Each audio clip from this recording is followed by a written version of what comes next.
Magandang araw mga Misteryo Buddies. Ako si Day. Welcome sa Quintero Stories. Sa channel na ito, sama-sama tayong susubok sa mga kwento puno ng takot at misteryo. Ang mga kwentong ito ay tiyak na magpapaangat ng ating kilig at kasabikan. Kaya't ihanda ang inyong mga puso at isipan.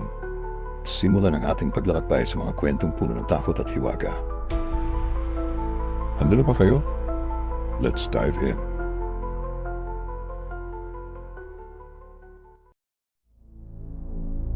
Ang nasumpang sanggol. Sa isang maliit na nayon sa tabi ng isang masungit na gubat, may isang bahay na nakatayo sa gitna ng madilim na paligid.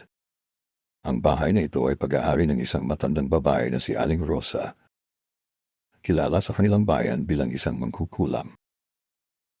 Laging may mga bulong-bulungan sa kanyang bahay, mga kwento ng mga tao na nawawala, mga ligaya na nagiging trahedya, at mga nakakakilabot na tunog na umaabot sa gitna ng gabi.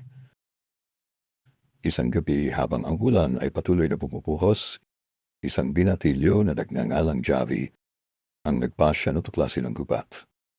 Minsan siya nakarinig ng mga kwento mula sa kanyang mga kaibigan tungkol sa mga bagay na maaring makita sa loob ng gubat, kaya't nakaramdam siya ng matinding kuryosidad.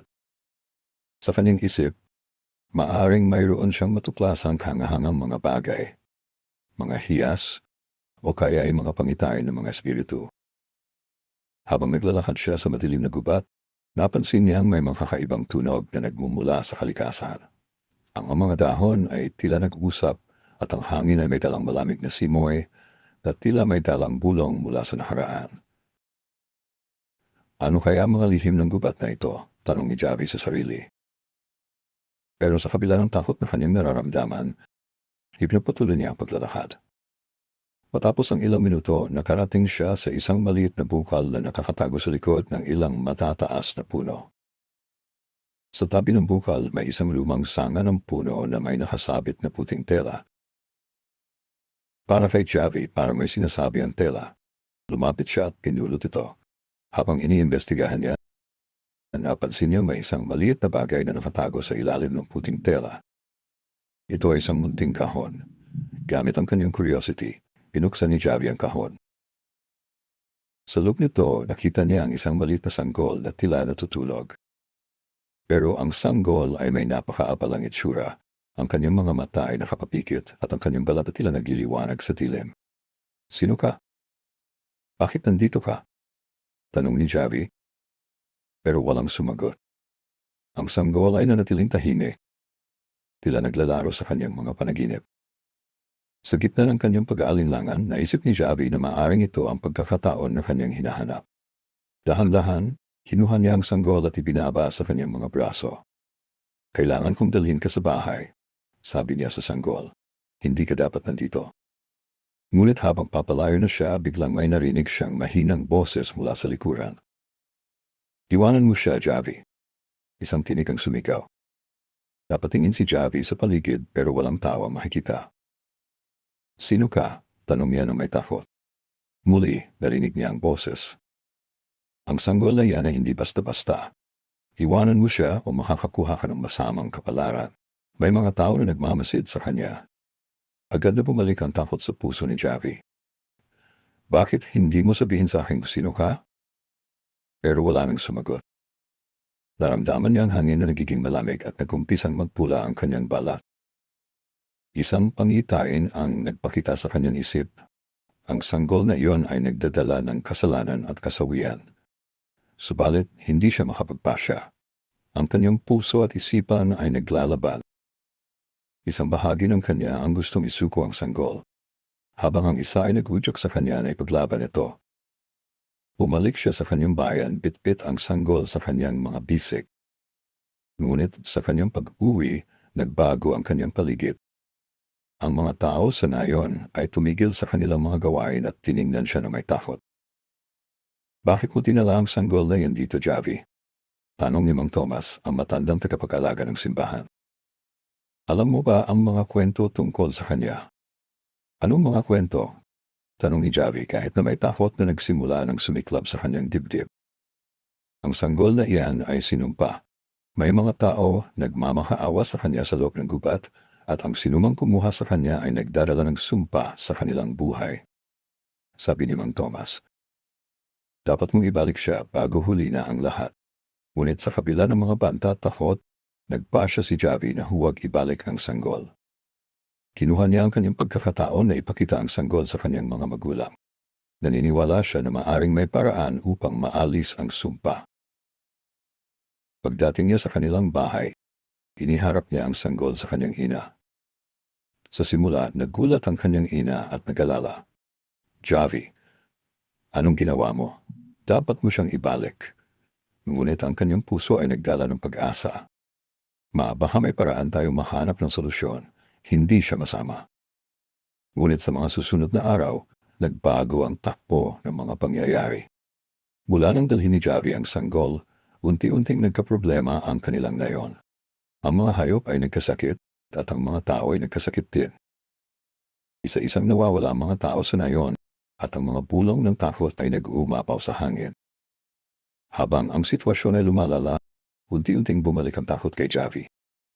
Bawat hakbang niya ay may pangambang dala.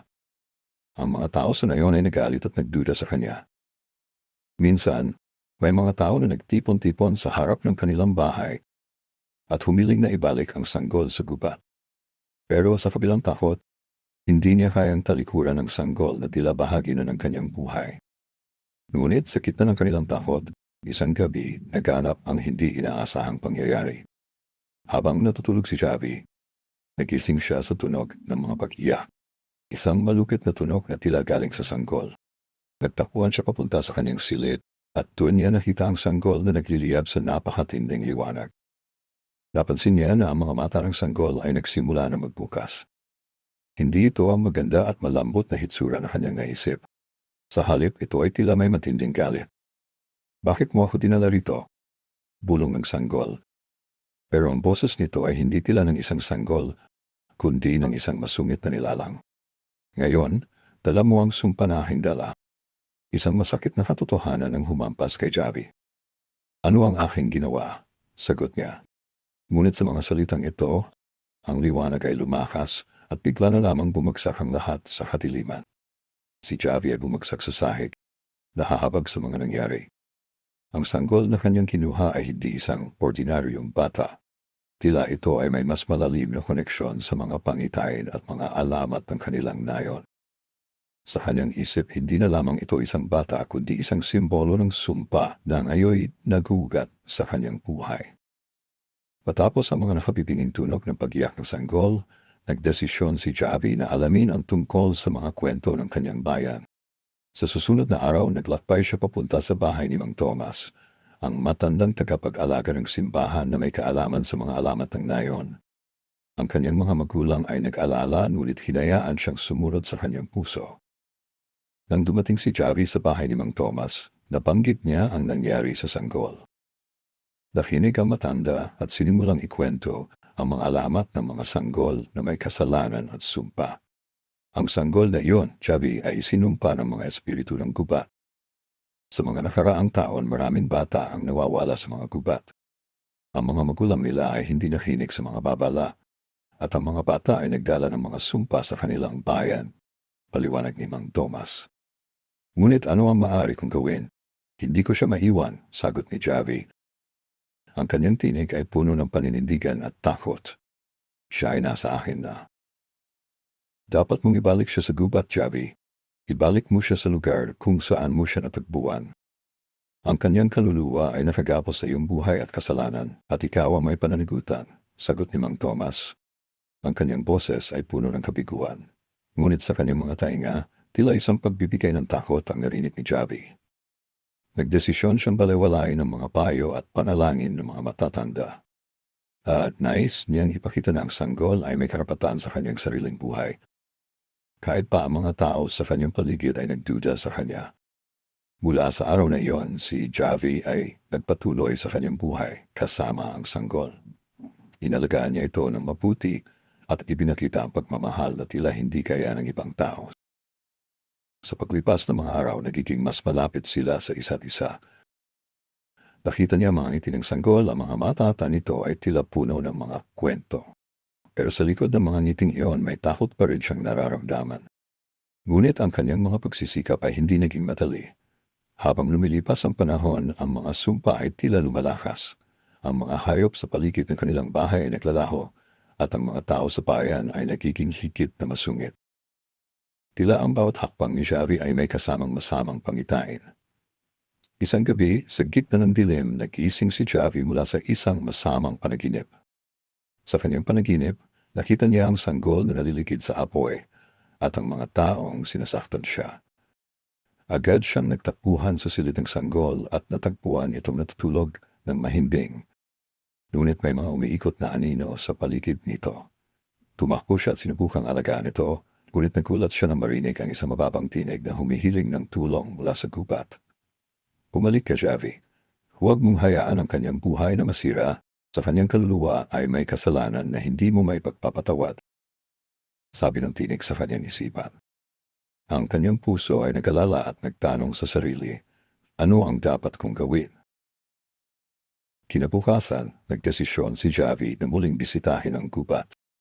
Gusto niyang malaman ang totoo tungkol sa sanggol at kung paano niya maalis ang sumpa na kasalukuyang dumadapo sa kanyang nayon. Habang naglalakad siya sa madilim na gubat, muling bumalik ang takot sa kanyang puso, ngunit may matibay na paninindigan siyang bumalik sa bukal. Pagdating sa bukal, nakita niya ang isang babae na may mahabang puting damit na nakatayo sa tabi ng tubig. Ikaw ba ang nagdala sa kanya? Tanong ng babae na may masakit na boses. Ikaw ang nagdala ng sumpang ito sa iyong bayan. Wala akong ginawang masama, sagot ni Javi, ang kanyang boses ay nanginginig. Gusto ko lamang siyang alagaan. Ngunit siya ay bahagi ng ibang mundo at hindi mo siya pag-aari. Kailangan mo siyang ibalik o ang lahat ng iyong mahal sa buhay ay madadamay. Babala ng babae. Ang kanyang kaluluwa ay nagdadala ng mga sumpa. Kung hindi mo siya ibabalik, ikaw ang magiging dahilan ng kanilang kasawian. Hinarap ni Javi ang katotohanan. Sa kabila ng kanyang pagmamahal sa sanggol, alam niyang ang kanyang desisyon ay may mabigat na kahihinatnan. Kailangan niyang isipin hindi lamang ang kanyang sarili, kundi pati na rin ang mga tao sa kanyang bayan. Habang nag-iisip siya, lumakas ang hangin at naramdaman niya ang banta ng mga espiritu ng gubat. Ang mga dahon ay nag-uusap at ang mga anino ay nagsimulang magsalita. Ibalik mo siya, muling bumulong ang tinig. Sa kabila ng takot, nagdesisyon si Javi na ibalik ang sanggol. Pero hindi niya alam kung paano. Ang kanyang puso ay naguguluhan. Kung ipabalik ko siya, paano na ang aming mga alaala? Tanong niya sa sarili. Ang mga pangarap at alaala nila ay tila naisip na sa mga salamin ng nakaraan. Umaga na nang magising si Javi, ang kanyang isip ay puno ng mga tanong at pagdududa. Nakatayo siya sa harap ng salamin, nakatingin sa kanyang sariling refleksyon na tila nag-uusap sa kanya. Anong dapat kong gawin? Ang sanggol ba ay mahalaga sa akin o ang kapayapaan ng aking bayan? Ibinuhos niya ang lahat ng kanyang takot sa mga katanungang iyon. Nang magpasiya siyang ibalik ang sanggol sa gubat, nagpasya siyang kunin ang mga bagay na mahalaga sa kanila. Kumuha siya ng isang locket na may litrato nilang dalawa, isang simbolo ng pagmamahal at pagkakaibigan. Magsisilbing alaala ito, sabi niya sa kanyang sarili habang pinupunasan ang locket. Habang naglakad siya papuntang gubat, pinili niyang isipin ang mga masasayang alaala kasama ang sanggol. Naisip niya ang mga ngiti nito, ang tawanan, at ang pag-asa na dulot nito sa kanyang buhay. Pero alam niyang kailangan niya itong gawin, hindi lamang para sa kanyang sarili, kundi para sa lahat ng nagmamahal sa kanya sa kanyang bayan. Sa pagdating niya sa bukal, naisip niya ang mga salitang binitiwan ng babae sa kanyang panaginip. Nakita niya ang lugar na naging tahanan ng sanggol at narinig ang mga pulong ng mga espiritu sa paligid. Tumayo siya sa harap ng tubig. May dalang takot, ngunit may matibay na determinasyon. Sa pangalan ng mga espiritu ng gubat, ibinabalik ko ang sanggol na ito sa iyo. Nais kong ibalik ang kapayapaan sa aming bayan at ang buhay ng sanggol ay hindi dapat maging dahilan ng aming pagkasira. Sigaw ni Javi habang hawak ang sanggol sa kanyang mga bisig. Bumuhos ang mga luha sa kanyang mga mata habang unti-unting nagiging malinaw ang kanyang desisyon. Ang pag-ibig na ibinuhos niya sa sanggol ay hindi nasayang. Sa kabila ng sakit ng paghihiwalay, alam niyang ito ang tamang hakbang. Sa sandaling iyon, isang napakalakas na hangin ang umikot sa paligid at ang mga dahon sa paligid ay tila sumasayaw. Habang ibinababa niya ang sanggol sa tubig ng bukal, may narinig siyang mga boses ng mga espiritu na nagsasabi, "Salamat, Javi. Ang iyong pagmamahal ay nagbigay liwanag sa matilim na daan. Ngayon, ang sanggol ay pabalik sa kanyang tunay na tahanan." Nagpakita ang babae sa tabi ng bukal. "Salamat sa iyong pag-unawa, Javi. Ang iyong desisyon ay nagbigay ng pag-asa at kapayapaan. Hindi mo na kailangang mag-alala, siya ay magiging bahagi ng kalikasan. Pahalagahan mo ang iyong bayan at huwag kalimutan ang mga aral na iyong natutunan," sabi niya. Habang unti-unting nawawala ang sanggol sa tubig, tila nagbigay ito ng liwanag na naghatid ng kasiyahan at kapayapaan sa kanyang puso. Walang kapantay na sakit ang nararamdaman ni Javi. Ngunit, sa kapila ng lahat, may kasiyahan din sa kanyang puso dahil sa tamang desisyon na kanyang ginawa.